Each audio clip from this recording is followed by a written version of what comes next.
Hi, Pattie Simone here with the FlipReport, and I am talking with Jo Lapidge, who is an Aussie in town on Long Island, and we're at a lovely little Irish bar in Huntington, and she's going to give us some tips about how she started her business, some of the logistics and challenges that she had to navigate through in order to go from having an idea, a brilliant idea, and taking that idea to market.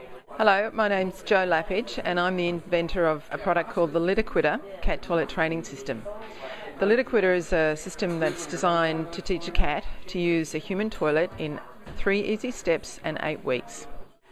The Litter Kwitter was an invention, or rather an innovation, that came about after watching the movie Meet the Parents in 2005, and it occurred when I had to return from Europe with my husband and our 2 children. And we had just bought our first cat called Doogie, because as expats we weren't allowed to have a pet. And after about 2 weeks, I decided that he was getting very fond of his litter box, and I started to regret having purchased him.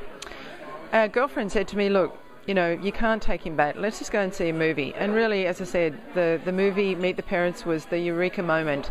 And so from that, and I still have that movie ticket, but from that point, it was really a case of how I could commercialize the product.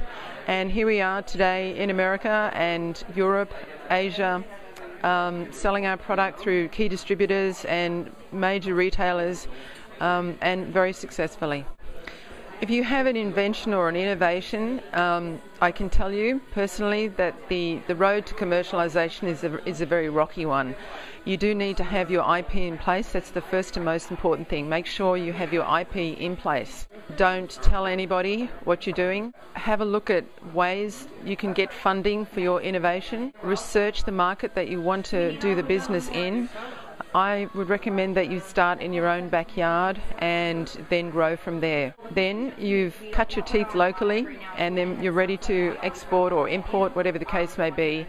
And pricing, that's another thing. You've got to get your pricing right. You've got to make sure you understand what distributors' margins are.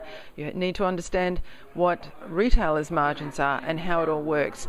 Because you might have a great invention, but if you don't understand the business behind it and how you're going to get it on shelf and keep it on shelf, then that road just becomes a little bit more rocky.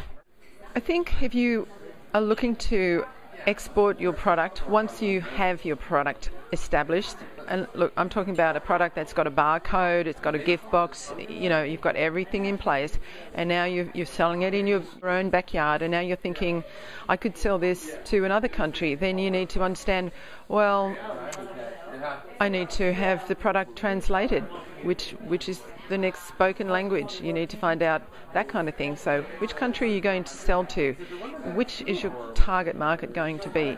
Because it's very easy to have a scattergun approach, and a lot of early exporters will do that. They'll just try everything.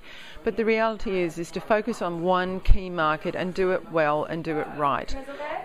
You do have to get all your commercial details in place. You know, you have to get your finances in order and your logistics in order. You've also got to be able to understand shipping, freight, costs attached to storage, warehousing.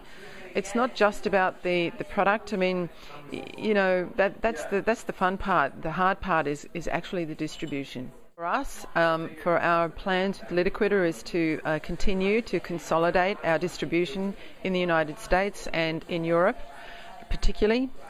These are our key markets, and I'm here. I do all of the trade shows. I visit my markets on a regular basis.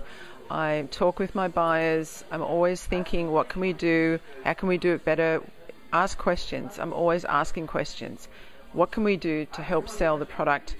Is there anything coming up that they might not have told me that I should ask? So I'm always one to ask lots of questions. We have a Facebook page which is very active. We also we spend a lot of money with Google AdWords, and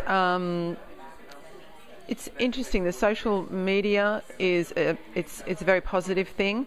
So when we combine our PR efforts with our social media, they are different. And again, it's different to advertising, but it's a very positive thing, and it's something that we're going to continue pursuing. So you'll also start seeing us on Twitter, which is the next project that we're going to be working on. And if you want to find more about Litter Kwitter, you can visit us at litterkwitter.com, or you can visit us at Facebook. And soon you'll be able to see us on many other social marketing sites.